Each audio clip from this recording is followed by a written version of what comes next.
Hello students, welcome to chemistry class. Students, today I will discuss the next topic of unit 1 of grade 12, that is close packing in crystals.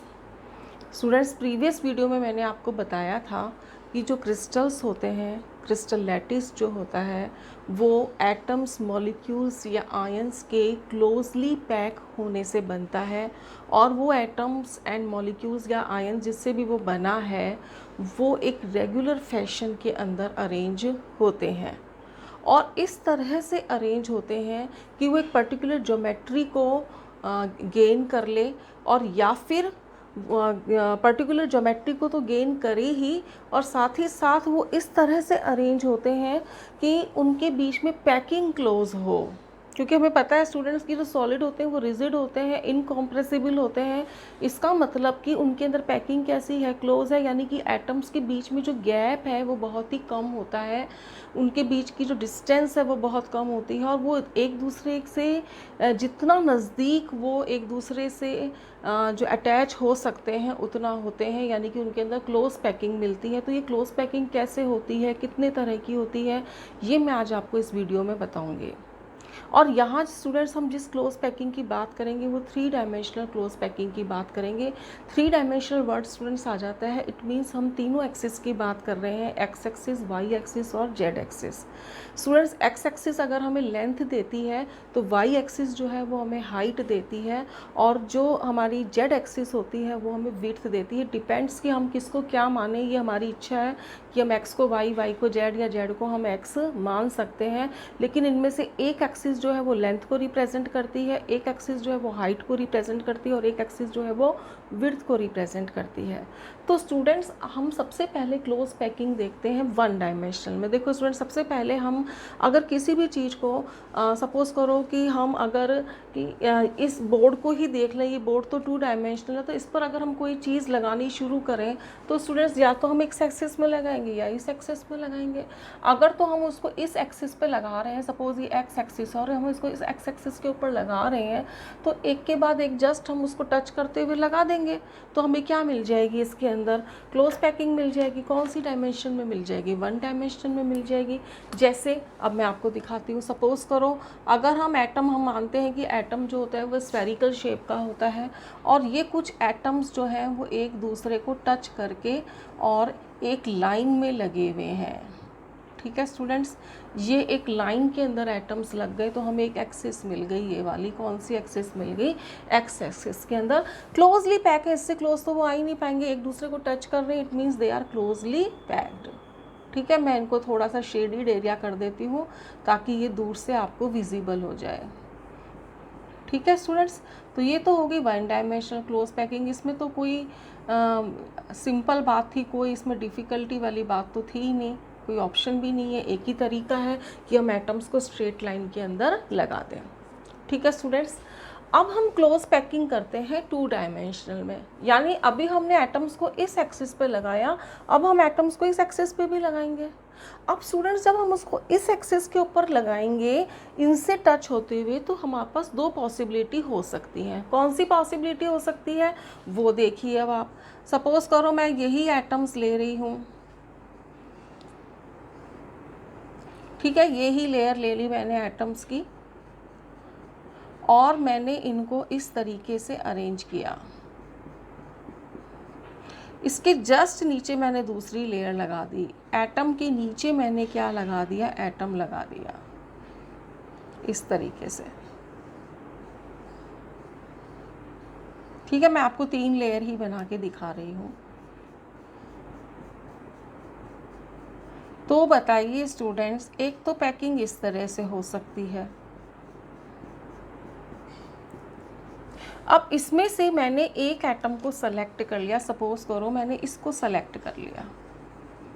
ठीक है, अब ये atom कितने atom से directly touch है वो इसका क्या कहलाएगा, कोऑर्डिनेशन नंबर। अब आप देखो ये एटम कितनों से टच है, 1 2 3 एंड 4, इनसे टच है डायरेक्टली। ठीक है, तो अगर मैं इन एटम्स के सेंटर को आपस में मिला दूं, मैं दूसरा पेन यूज़ में ले लेती हूँ स्टूडेंट्स ताकि आपको क्लियर कट दिखे। अगर मैं इनके सेंटर्स को इस तरीके से मिला दूं तो हमें कौन सी शेप मिलती है? स्क्वायर। तो इसीलिए हम इसको क्या कह रहे हैं? Square close packing. और जो एक एटम है वो कितने एटम्स के द्वारा सराउंडेड है? 4 के द्वारा, 1 2 3 एंड 4, इसलिए इसका कोऑर्डिनेशन नंबर कितना हो गया? 4 हो गया। तो 2 डायमेंशनल में स्टूडेंट्स एक ये पैकिंग पॉसिबल है कि हम एटम के नीचे ही एटम को लगाते जाएं। एक और पॉसिबिलिटी हो सकती है स्टूडेंट्स, वो देखिए वो क्या हो सकती है पॉसिबिलिटी, कि हम यहाँ पे जो फर्स्ट लेयर थी, ये हमारी फर्स्ट लेयर थी, इस फर्स्ट लेयर के नीचे एटम ना लगाकर इस फर्स्ट लेयर के अंदर जो 2 एटम है उनके बीच में हम लगाएं लेयर, इस तरीके से। इसको मैं फिल नहीं कर रही हूँ। और फिर हम अगली लेयर इस तरीके से लगाएं कि वो इसके 2 एटम्स के बीच में आ जाए, इस तरीके से।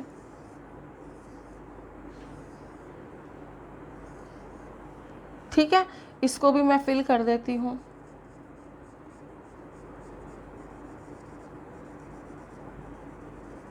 तो देखिए स्टूडेंट्स, यहाँ पर तो हमें ये सारी लेयर एक ही तरह की मिली थी, यानी ए तीनों लेयर एक जैसी थी। यहाँ स्टूडेंट्स हमें ये लेयर तो ए मिली, ये लेयर बी मिली, ये लेयर फिर से क्या मिल गई है? ए मिल गई है। और अब आपको खुद ही दिख रहा होगा स्टूडेंट्स कि ये इससे ज़्यादा क्लोजली पैक है, क्योंकि यहाँ पर हम होल्स को कवर अप करते चले गए हैं। यहाँ होल्स को कवर नहीं करा हमने, एटम के नीचे एटम लगाया। यहाँ हमने 2 एटम्स के बीच में एटम लगाया जहाँ पर क्या था? होल था।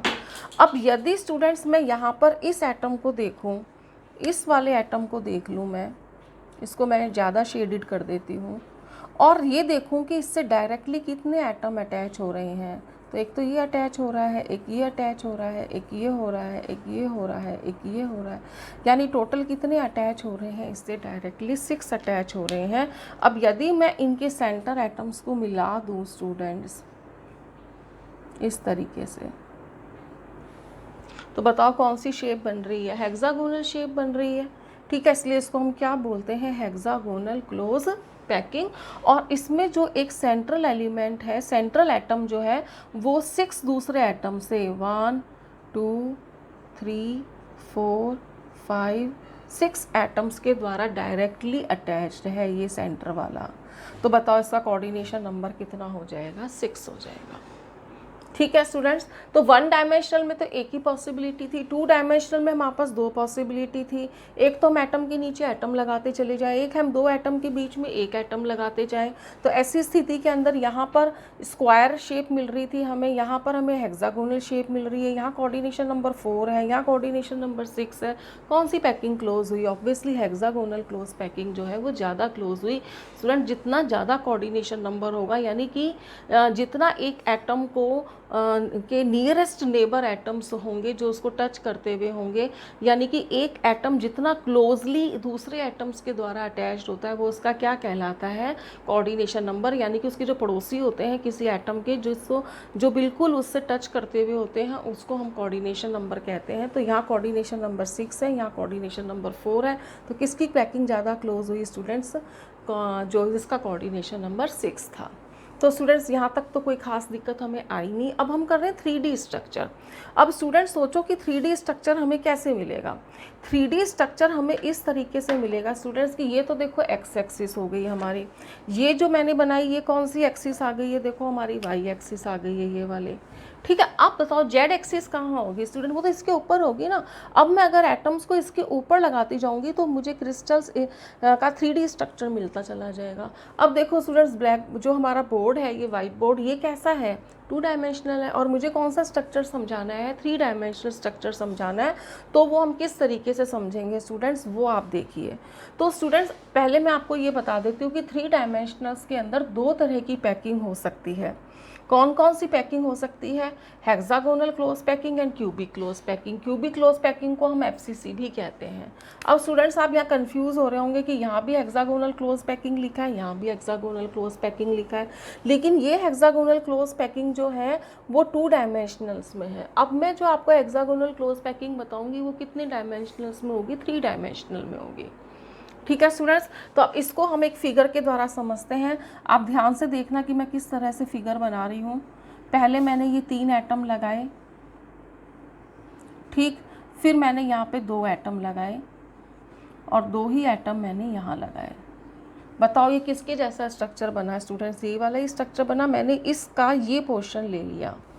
ठीक है स्टूडेंट्स, अब मैंने इसके ऊपर, इसको डायग्राम हमारा सीधा बने इसलिए हम इसको थोड़ा सा डैश डैश करके मैं थोड़ा आइडिया ले लेती हूँ। ठीक है, अब मैंने अगला स्ट्रक्चर इसके अंदर स्टूडेंट्स ये बनाया कि यहाँ पर मैंने 1 एटम बनाया, यहाँ मैंने 2 एटम बना दिए। ठीक है स्टूडेंट्स, अब जो अगला स्ट्रक्चर है वो बिल्कुल इसकी तरह बनेगा, यानी कि मैं यहाँ पर कितने एटम लगा दूँ स्टूडेंट्स? 2 लगा दूँ, और इसके ऊपर कितने लगा दूँ? 3, और उसके ऊपर मैं फिर से कितने लगा दूँ? 2 लगा दूँ। ठीक है स्टूडेंट्स, अब एक तो ये स्ट्रक्चर बना है स्टूडेंट्स, ये इसकी है फर्स्ट लेयर, ये इसकी है सेकंड लेयर और ये इसकी है थर्ड लेयर। ठीक है, फर्स्ट लेयर और थर्ड लेयर बिल्कुल एक सी है, यानी हम इसको कह सकते हैं कि ये कौन सा पैटर्न है? ए बी ए, यानी कि ए लेयर के ऊपर बी लेयर है, बी लेयर के ऊपर फिर से कौन सी लेयर आ गई है? ए लेयर आ गई है। ठीक है स्टूडेंट्स, जो सेकंड लेयर है मैं इसको थोड़ा सा रेड पेन से फिल कर देती हूँ ताकि आपको ये लेयर अलग दिखाई दे। ये तो हुआ हमारा HCP स्ट्रक्चर स्टूडेंट्स। ठीक है, अब मैं आपको बता रही हूँ cubic structure. Students cubic structure के अंदर सेम टू सेम होगी, फर्स्ट लेयर इसके अंदर बिल्कुल ऐसी की ऐसी होगी,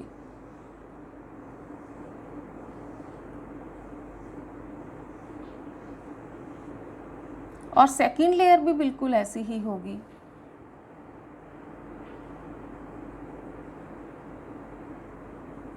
ठीक है, तो यहाँ पर हमने वही 1 एटम लगाया और यहाँ हमने 2 एटम लगा दिए। ठीक है स्टूडेंट्स, अब जो इसकी थर्ड लेयर है स्टूडेंट्स वो अलग होगी। वो किस तरह से होगी वो आप देख लीजिए। ये इसकी थर्ड लेयर आएगी स्टूडेंट्स। ठीक है, और फोर्थ लेयर बिल्कुल इसकी जैसी होगी, यानी मैं यहाँ कितने एटम लगा दूँ? 2, और यहाँ फिर मैं कितने लगा दूँ? 3, और फिर इसके ऊपर मैं कितने लगा दूँ? 2।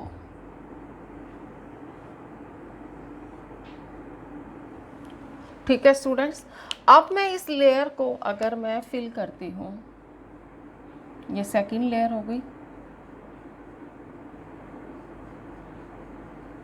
और ये वाली जो है इसको भी मैं फिल कर देती हूँ।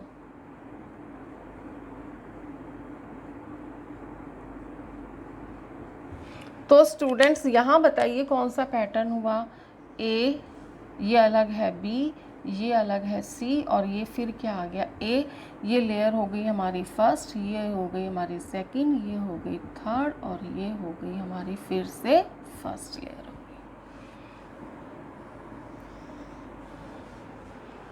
ठीक है स्टूडेंट्स, अब हम इसको थोड़ा सा डिटेल में पढ़ लेते हैं स्टूडेंट्स।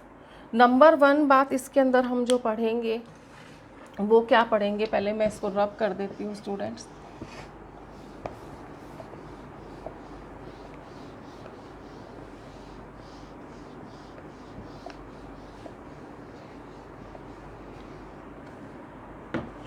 तो देखिए स्टूडेंट्स, मैं यहाँ लिख देती हूँ HCP और यहाँ लिख देती हूँ CCP। ठीक है, तो HCP में स्टूडेंट्स हमें क्या खास बात दिखाई दे रही है? AB pattern. देखो ये A लेयर, ये B लेयर, फिर A लेयर, फिर इसके ऊपर B लेयर, फिर उसके ऊपर क्या आ जाएगी? A लेयर आ जाएगी। तो मैं यहाँ पे क्या कह सकती हूँ इसके पैटर्न को? AB क्या हो जाएगा स्टूडेंट्स? AB पैटर्न हो जाएगा। जबकि यहाँ पर हम देख रहे हैं फर्स्ट लेयर अलग है, सेकेंड लेयर अलग है, थर्ड लेयर अलग है, फिर फर्स्ट लेयर जो है वो रिपीट हो रही है। जो फोर्थ लेयर है स्टूडेंट्स, वही हमारी कैसी है, फर्स्ट लेयर की तरह है। तो हम यहाँ क्या कहेंगे स्टूडेंट्स कि यहाँ है ABC पैटर्न। ठीक है। सेकंड पॉइंट, यहाँ कौन सी दो लेयर सेम है, फर्स्ट एंड थर्ड। तो मैं यहाँ क्या लिखूंगी, फर्स्ट एंड थर्ड लेयर्स जो है वो वर्टिकली अलाइंड होंगी। वो क्या होंगी, वर्टिकली अलाइंड होंगी, वर्टिकली अलाइंड होंगी। जबकि यहाँ पे जो है फर्स्ट और फोर्थ लेयर जो है वो वर्टिकली अलाइंड होगी। फर्स्ट एंड फोर्थ लेयर जो है वो इसमें क्या होगी, वर्टिकली क्या होगी, अलाइंड होगी। ठीक है। अब स्टूडेंट्स एक बात और सुनिए, ध्यान से समझना कि अगर मैं थर्ड लेयर और सेकेंड लेयर की बात करूं, तो जब थर्ड लेयर सेकेंड लेयर को कवर करती है तो एक वॉइड बनता है, यानी एक होल बनता है, जिसको हम बोलते हैं टेट्राहेड्रल वॉइड। तो second and third layer forms क्या बनाती हैं, टेट्राहेड्रल वॉइड। अभी हम इसको डिटेल में एक्सप्लेन करेंगे स्टूडेंट्स। टेट्राहेड्रल वॉइड, जबकि यहाँ पे सेकंड और थर्ड लेयर एक वॉइड यानी होल को फॉर्म करेगी, जिसको हम बोलेंगे ऑक्टाहेड्रल वॉइड। तो यहाँ पे जो है हमारी, ये फर्स्ट पॉइंट हो गया, ये सेकंड पॉइंट हो गया, ये थर्ड पॉइंट आ गया। सेकंड और जो थर्ड लेयर है दैट फॉर्म्स ऑक्टाहेड्रल वॉइड। अभी हम डिटेल में डिस्कस करेंगे octahedral void. Fourth point students देखो, अगर मैं इस एटम की बात करती हूँ तो इसका कितना कोऑर्डिनेशन नंबर होगा स्टूडेंट्स। अगर अभी आप ध्यान देखोगे तो आपको ये 6 ही लगेगा, 1 2 3 4 5 एंड 6। लेकिन स्टूडेंट्स जो मैंने ये आपको लेयर्स दिखाई हैं, ये मैंने बहुत दूर दिखाई है। एक्चुअली ये 3 एटम इसके ऊपर है और ये जो आपके 7 एटम्स हैं, ये 7 एटम्स इसके ऊपर हैं, यानी एक दूसरे को टच करते हुए हैं। लेकिन आपको अच्छे से समझ में आ जाए इसलिए इनके बीच में क्या बनाया है, गैप बनाया है। तो देखो स्टूडेंट्स, ये वाला एटम 6 एटम से ये सराउंडेड होगा, और उसके बाद में 7 ये, 8 ये और 9 ये, और उसके बाद 3 एटम यहाँ नीचे भी तो होंगे इसके, यानी यहाँ पर भी तो होंगे, ये वाला स्ट्रक्चर इसके यहाँ पर भी होगा।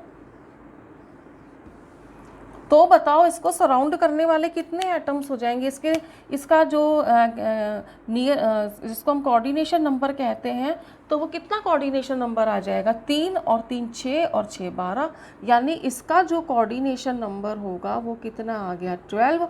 और इस केस में भी स्टूडेंट सेम है, देखो ये वाला एटम है, ये 6 से सराउंडेड है, 1 2 3 4 5 6, सेम केस है। यहाँ आपका हो गया 7 8 9, और ऐसे ही 3 यहाँ पर मिलेंगे इसके अंदर नीचे स्टूडेंट्स, ये रहे 3। ठीक है, तो इसका कोऑर्डिनेशन नंबर भी कितना हो जाएगा, 12 हो जाएगा कोऑर्डिनेशन नंबर। अच्छा, पैकिंग के जो क्लोज पैकिंग है इसमें 74% क्या होगी, पैकिंग होगी। ये भी हम बाद में डिस्कस करेंगे स्टूडेंट, 74% कैसे आया। और यहाँ पर भी स्टूडेंट्स जो है 74% ही क्या होगी, पैकिंग होगी। तो ये दोनों इसमें क्या आ गई स्टूडेंट, सिमिलैरिटीज़ आ गई दोनों के अंदर। अच्छा, उसके बाद में एक और पॉइंट ऑफ डिफरेंस है 6th नंबर पे एग्जाम्पल। इसके एग्जाम्पल में आते हैं बेरिलियम, मैग्नीशियम, मोलिब्डेनम। जबकि यहाँ जो एग्जाम्पल्स आते हैं स्टूडेंट्स वो है कॉपर, सिल्वर, गोल्ड। इजीली याद हो जाएगा, कॉइनेज मेटल है कॉपर, सिल्वर एंड गोल्ड। तो स्टूडेंट्स ये एनसीईआरटी का क्वेश्चन है जो एग्जाम में पूछा जाता है कि what is the difference between hexagonal close packing and cubic close packing. तो हमें इसी तरीके से डायग्राम ड्रॉ करना है और इसके बारे में हमको बताना है। तो अभी तो मैंने आपको पैकिंग के बारे में बताया, इसको थोड़ा और क्लियर अगर मैं करना चाहूँ स्टूडेंट्स तो एक मॉडल देख लेते हैं हम। देखिए ये मॉडल, इस मॉडल के अंदर ध्यान से देखो स्टूडेंट्स, ये वाली स्थिति आप देखो, ये सेंट्रल एलिमेंट हो गया और ये कितनों के द्वारा सराउंडेड है, 6। कौन सी स्थिति की बात हो रही है, इसकी बात हो रही है, ठीक है। अब इसके ऊपर कितने एटम हैं, 3। ये क्यूबिक क्लोज पैकिंग है एक्चुअली स्टूडेंट, ये 3 एटम कौन से हैं भैया, ग्रीन कलर के हैं, ये देखो ग्रीन कलर के 1 2 एंड 3 हो गए, ठीक है। अब उसके ऊपर भी कितने एटम हैं, 3 एटम्स हैं, वो इसमें ऑरेंज कलर से दिखा रखे हैं। तो ये जो स्ट्रक्चर है स्टूडेंट्स, ये वाला जो स्ट्रक्चर है, देखो ये फर्स्ट लेयर हो गई, ये सेकंड लेयर हो गई और ये थर्ड लेयर हो गई। ये फर्स्ट लेयर है, इसके ऊपर 3 एटम है, उसके ऊपर फिर 3 एटम है, और जो इस तरह का जो स्ट्रक्चर बन रहा है वो तो आपको इसमें 3 एटम्स जो हैं स्टूडेंट्स वो एक्सप्लेन करने के लिए दिखाए गए, अदरवाइज़ तो ये ज़्यादा होते हैं। तो ये जो स्ट्रक्चर है ये 3D स्ट्रक्चर है, किसका है, क्यूबिक क्लोज पैकिंग का। अगर मुझे इसी को एससीपी बनाना होता तो स्टूडेंट में हम क्या करते, इस ऑरेंज वाली लेयर को हटा देते और इसकी जगह किसकी लेयर लग जाती, पिंक, यानी ए बी पैटर्न हो जाता, ठीक है स्टूडेंट्स। मेरे ख्याल से आपको ये बात तो समझ में आ गई होगी। अब स्टूडेंट मैं आपको उसके बारे में बता रही हूँ जिसका मैंने अभी 2 बार नाम लिया, और वो क्या है, tetrahedral voids and octahedral voids.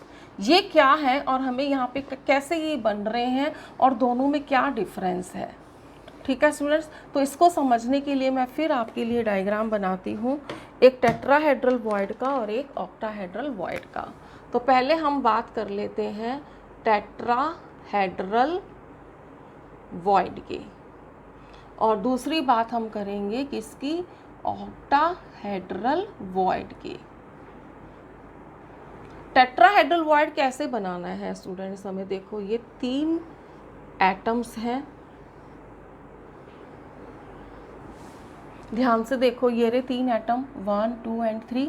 मैंने आपको बताया था कि सेकंड और थर्ड लेयर मिलकर एचसीपी स्ट्रक्चर में सेकंड और थर्ड लेयर मिलकर क्या बनाती है, टेट्राहेड्रल वॉइड। तो ये वो 3 एटम है। अब स्टूडेंट्स इस एटम के बारे में सोचो, ये वाला एटम, अगर ये लेयर इससे जुड़ी हुई है तो ये एटम कहाँ आएगा, इसके जस्ट ऊपर आएगा, ठीक है। इसको मैं थोड़ा रेड पेन से दिखा देती हूँ ताकि आपको समझ में आ जाए। इसको हमें, ये इसका सेंटर है, ये इसका सेंटर है, ये इसका सेंटर है, ये तो मैं डॉटेड करके बना देती हूँ, ये देखो स्टूडेंट्स, ठीक। अब ये जो बीच में होल दिख रहा है ना, ये वाला होल, इसको हम क्या कहते हैं, टेट्राहेड्रल वॉइड कहते हैं। अब देखिए स्टूडेंट्स, ऑक्टाहेड्रल वॉइड का स्ट्रक्चर बनाना है तो हम इन दोनों को देखेंगे। देखो पहले तो हम यही 3 सर्कल बनाएंगे जैसे इसमें बनाए हमने। तो ये हो गया हमारा 1, ये 2 और ये हमारा क्या हो गया, 3 हो गया। ये तो ये वाले एटम्स हो गए। अब ये एटम्स जो हैं 3, वो इसको टच कर रहे हैं। तो अगर वो इसको टच कर रहे हो तो मैं इसको थोड़ा रेड पेन से दिखाती हूँ, तो वो किस तरह से होंगे, ये देखो आप, वो इस तरीके से होंगे स्टूडेंट्स। पहले हम इस तरह से बना देते हैं ताकि हमारा सर्कल थोड़ा ठीक बन जाए, ठीक है। अब ये इसको इस तरीके से हम मिला देते हैं,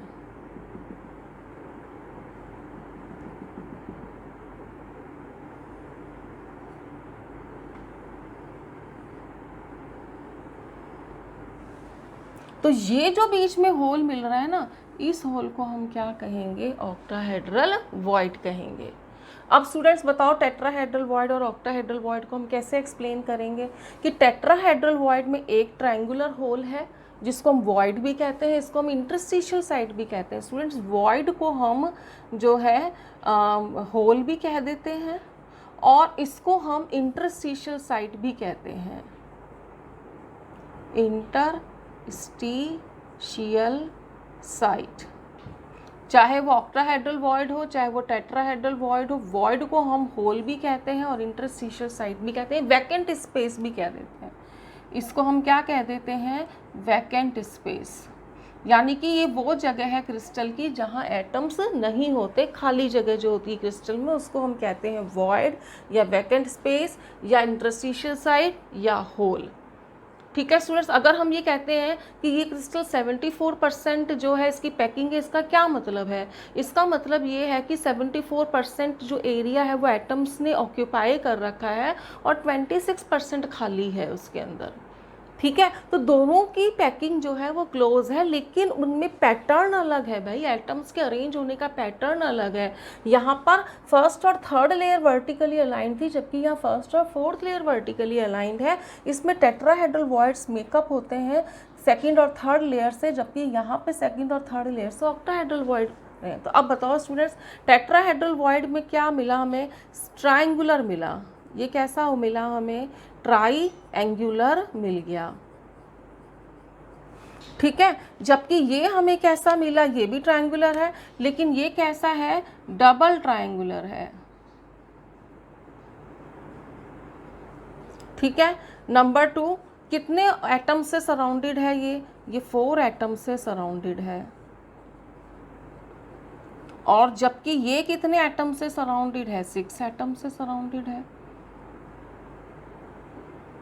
अब देखिए स्टूडेंट्स, जो ये 4 एटम्स है ना, ये कौन सी शेप में अरेंज्ड है? ये टेट्राहेड्रल शेप में अरेंज है, इसीलिए इसको हम क्या बोल रहे हैं? Tetrahedral void.